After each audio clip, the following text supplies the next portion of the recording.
What's up guys, welcome to day 71। ভিডিওটা এখন আমি শ্যুট করতেছি 5টা বেজে 20 মিনিটে। এত লেট হওয়ার কারণ হচ্ছে ফোনে চার্জ ছিল না। তো ফোনে চার্জ দিয়ে এই কেবল, তাও ফুল চার্জ এখনো হয়ে পারে নাই। আমি চার্জ মাঝখান থেকে খুলে নিয়ে এসে ভিডিওটা এখন স্টার্ট করলাম। পুরোটা দিনে যে লেভেলের গরম ছিল, এখন একদম মাশাল্লাহ বেশ ঠান্ডা একটা আবহাওয়া বিরাজ করতেছে। দেখো, তোমাদেরকে আমি ব্যাক ক্যামেরায় দেখাচ্ছি। এই দেখো আকাশে কিরকম মেঘ করছে।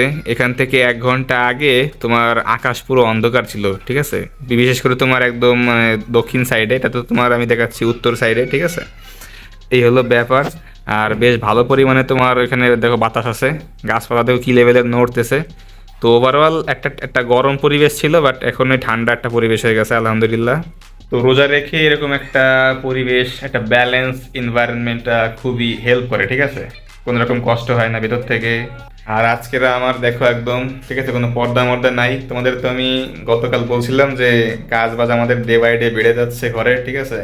তো ঈদের আগে তো চাপ একটু থাকবেই কম বেশি। তো এই হচ্ছে তোমার আজকে রাত ধুয়ে দেওয়া হয়েছে। আর গ্লাসও মনে করো যে বেশ ভালোই নোংরা হয়ে গেছিলো, গ্লাসটাও সাফ করা হয়েছে। তো এই নিয়ে হচ্ছে আমার আজকেরা সকালটা পুরো এখানেই গেছে সাফ করতে করতে। আর সামনে আরও কত গৃহকর্ম আসতেছে তা আমার জানা নাই। আছে তো অবশ্যই, বেশ ভালো পরিমাণে আছে। তো এক্স্যাক্টলি এখন মানে একটা কোশ্চেন মার্ক হয়ে গেছে যে নিজের কাজ বাজগুলো আমি এখন কোন সময় কীভাবে ম্যানেজ করে করব। বলছি তো করবো, বাট কীভাবে করবো এখন সেটা ফাইন্ড আউট করা লাগবে। সেই টাইম স্কেডিউলটা আবার মানে রিমেক করতে হবে, ঠিক আছে, এই লাস্ট কয়েকদিনের জন্য।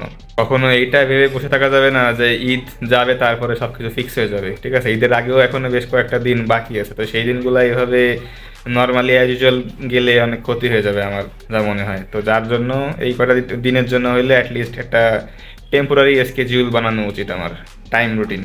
তোমরাও কে কে আমার মতো রমজান মাসে এরকম টাইম নিয়ে রাখো, অবশ্যই আমাকে কমেন্টে জানাও, ঠিক আছে। I want to see that. এরকম একটা ওয়েদারে আসলে ছাদে না এসে পারলাম না, ঠিক আছে। তোমাদেরকে আসলে খুব মানে চাচ্ছিলাম যে ছাদে এসে শ্যুটটা করি, তো যার জন্য চলে আসলাম একদম হুট করে ছাদে। Overall environment is good, but আমি সব থেকে বেশি অবাক হচ্ছি ওই সূর্যকে দেখে, ঠিক আছে। মানে এরকম ভাবে আমি আগে কখনো একটা লুকটা দেখিনি, আউটলুক মানে এরকম লাগে আসলে দেখতে এইভাবে। জাস্ট লুক অ্যাট দিস, মানে কেমন লাগছে, ঠিক আছে। অরিজিনালি আমি যেভাবে দেখতেছি এটা ক্যামেরাতে তো জীবনেও ফুটে উঠবে না, ঠিক আছে, বাট আমি এভাবে আগে কখনো মানে সূর্য দেখি নাই।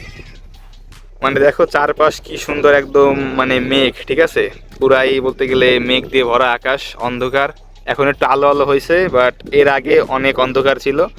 বাট মেঘ, ঠিক আছে, যখন মেঘ যখন থাকে আকাশ পুরো একদম মানে কোনো রোদের কোনো খবর থাকে না। বাট এই অবস্থাতেও মানে রোডটা ক্লিয়ার দেখা যাচ্ছে, ভিজিবল, কি সুন্দর। মানে এই জিনিসটা আমি মানে ফার্স্ট টাইম দেখলাম আমার লাইফে বলা যায়। এবং বেশ ভালো পরিমাণ বাতাসও আছে অ্যাজ ওয়েল, ঠিক আছে। And overall the environment is very very good. Well, তো তোমাদেরকে এই দারুণ ভিউটা দেখানোর জন্যই মূলত আমি ছাদে আসছি।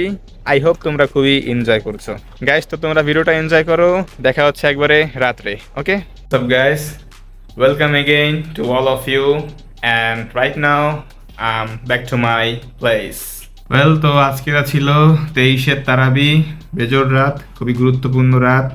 নামাজ কালাম পড়ে আসলাম এবং সব কাজবাজ সেরে নিজের রুমে চলে আসছি। আই হোপ আজকের তারাবির নামাজ তোমরাও সবাই পড়ছো।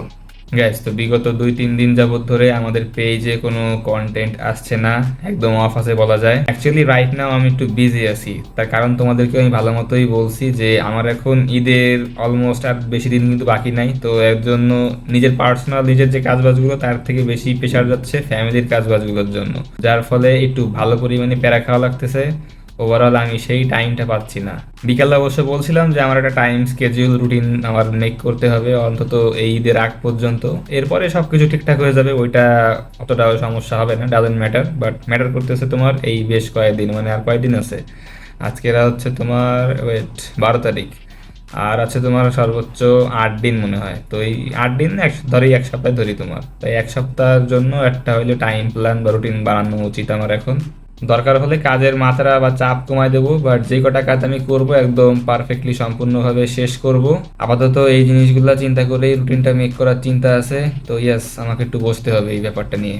আর কন্টেন্ট হচ্ছে তোমার একটা মানে অনেক ভাবার একটা বিষয়, ঠিক আছে। এখানে স্ক্রিপ্টটা অনেক বড় একটা এক্স ফ্যাক্টর হিসেবে কাজ করে। তো স্ক্রিপ্টটা লিখতে গেলেও কিন্তু একটু সময় লাগে, ভাবতে হয়, তারপরে তোমার সেটা কাগজে লিখতে হয় যে কী দেখি সব ঠিক আছে কিনা। তো ওই যে একটা ভাবার বিষয়, একটা মেধাশ্রম করার ব্যাপার, ওই যে যে সময়টা লাগে, ঠিক আছে, ওইটা এখন আমার কাছে মানে অতটা অ্যাভেলেবেল না। তো যার ফলে হচ্ছে কন্টেন্টেও ওই লেভেলের আমি ফোকাস করতে পারতেছি না। তোমরা তো ভালো করেই জানো যে আমাদের একটা টি শার্টের ভালো মতো রিভিউ করা হয়েছে, এখনও 4টা টি শার্ট বাকি আছে। তো কন্টেন্ট অলরেডি তোমার 4টা পেন্ডিং আছে, সাথে আরও বেশ কিছু স্টাইলের রিলস মিলস বানানোর প্ল্যান আছে। তো সেই সব রিলস মানে মাথায় অনেকগুলো আছে, বাট ওই যে এক্সিকিউশনের যে জিনিসটা, পারফেকশন বলে যেটা কথাটা আছে না, পারফেকশন তো না, মানে কাগজে কলমে যে ডাইরেকশনের যে ব্যাপারটা, ওইটা এখনো আমার ক্লিয়ার না। তো ওইটা ক্লিয়ার করতে তো অ্যাটলিস্ট তোমার কাগজ কলম নিয়ে বসতে হবে, স্ক্রিপ্ট রেডি করতে হবে। তো ওই জিনিসটা হলো এখন এটা মেইন বাধা। ওই বাধা মানে বাধাটা পার করতে পারলে সব কিছু হয়ে যায়।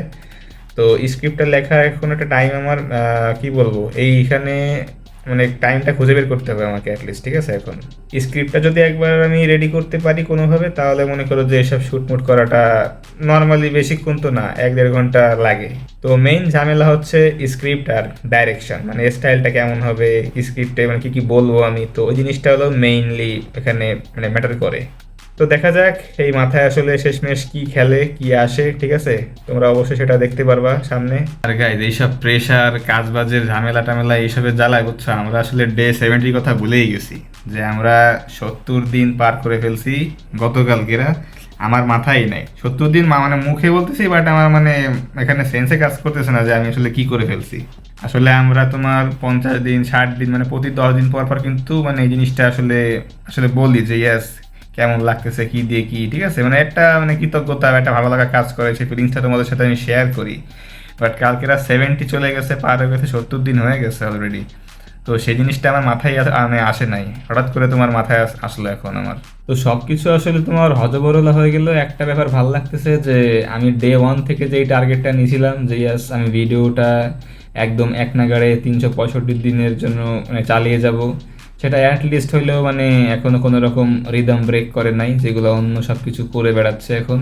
আমার কিন্তু বেশ ভালো কাজবাজি, বেশ কয়েকটা কাজে কিন্তু রিদম ব্রেক করছে, তোমাদেরকে কিন্তু আমি বলছি, ঠিক আছে। এই যে যেমন ধরো কন্টেন্টের জন্য আমি টাইম দিতে পারতেছি না, এই কাজ ওই কাজ, বহুত কাজে মনে করো যে একটু মানে গা ছাড়া অবস্থা। বাট ভিডিও মেকিং বলো বা যাই বলো, এই জিনিসটা এটা কিন্তু এখনো পর্যন্ত ওরকমভাবে কিছুই হয় নাই, জাস্ট ডেইলি কনসিস্টেন্সি আছে। এই জিনিসটা দেখতে পেরে খুব শান্তি লাগতেছে। তোমরাও দোয়া করো এবং আমিও চেষ্টা করে যাই যে দেখি 365 দিন কমপ্লিট করতে পারি কিনা।